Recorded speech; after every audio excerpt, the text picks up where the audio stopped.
Bharatiya Janata party जो सरकार केन्द्र में 12 वर्ष एवं राज्य में 2 वर्षर पूर्ति उपलक्षे आमर विभिन्न करणीय कार्यक्रम सब दि जाए। कार्यक्रम मध्यरु बुद्धिजीवी सम्मिलन कार्यक्रम टी हूँ गोटे अन्यतम कार्यक्रम एवं ये कार्यक्रम रे भावर आदान प्रदान एवं निर्वाचन मंडलीर उन्नति केमिति हबो केवल राजनीतिक व्यक्तित्व हेले तो हबो नहीं, बुद्धिजीवी मानक नहीं सेमानकर जहाँ वार्ता रहिला बासुदेवपुर निर्वाचन मंडल उन्नति पाई निश्चित भाव में आलोचना फलप्रद हम एवं बासुदेवपुर निर्वाचन मंडल उन्नति हम। ए कार्यक्रम को बासुदेवपुर निर्वाचन मंडल समस्त पंचायत एवं म्युनिसिपालिटी आसीथिबा बुद्धिजीवी वरिष्ठ नागरिक मानकु भारतीय जनता पार्टी बासुदेवपुर निर्वाचन मंडल तरफ शुभेच्छा एवं अभिनंदन। यशस्वी प्रधानमंत्री नेतृत्व में 12 वर्ष लोकप्रिय मुख्यमंत्री नेतृत्व में 2 वर्ष सफलता सहित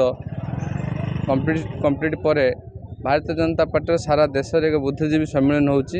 ये सरकार लोकों मत नहीं विभिन्न उन्नयनमूलक काम करने दीर्घ दिन है आज सारा पृथ्वी में दीर्घ दिन प्रधानमंत्री हबार सौभाग्य अर्जन कर यशस्वी प्रधान नरेंद्र मोदी।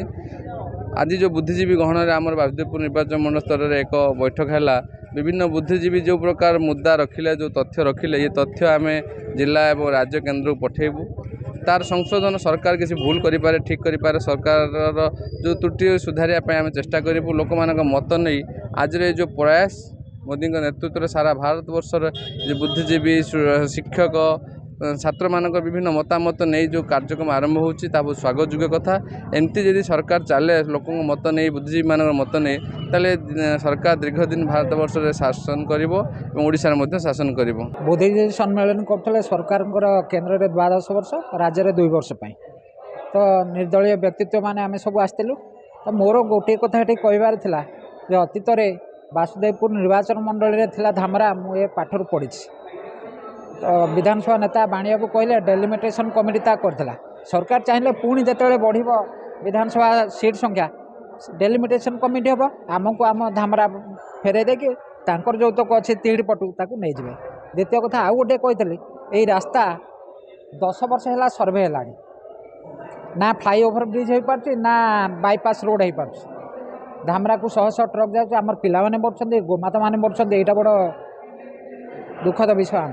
तृतीय कथा है रेलवे लाइन जोटा धामरा बंदर को गला ता करे गोटे रास्ता करने तत्कालीन बंदर कर्तृपक्ष सरकार सहित एग्रीमेंट करते से जो जमी नहीं तो रेलवे लाइन कर रास्ता कले से जमी की चाषी फेरे दिंतु नतुबा रास्ता गोटे कले आम रास्तार भी चाप कमी दाता एतिक मोर डिमांड था। भारत सरकार 12 वर्ष ओडिशा सरकार जो 2 वर्ष मोहन माझी सरकार 2 वर्ष और नरेंद्र मोदी को 12 वर्ष सरकार ये सरकार विभिन्न उन्नयनमूलक काम भारत सरकार पाई भारत पाई एवं ओडिशा पाई ता बाबद जो अनुभूति अच्छी अनुभव अच्छी से आम बुद्धिजीवी मानक डाकिकी पाखु शुणिलु। भारत जनता पार्टी वरिष्ठ कार्यकर्ता थिले बहुत मूल्यवान मतामत से आमको देले जे ये सरकार अनुभव को देले एवं आगामी दिन बासुदेवपुर निर्वाचन कौ काम कौ जिस को आम ध्यान देले जोटा दीर्घ दिन लोकंर अपेक्षा थिला से अपेक्षा पूरण हो पार से बाबद मत मतामत देले मतामत को आम पाथय कलु।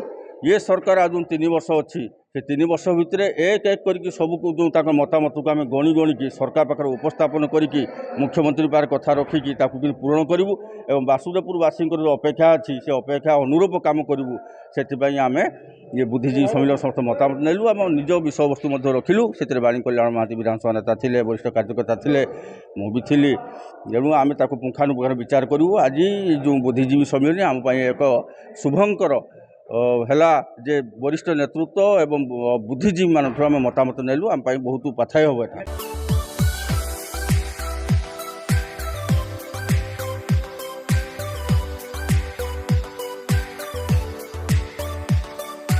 हॉलमार्क ऑर्नामेंट्स स्वप्नरू सत जाए।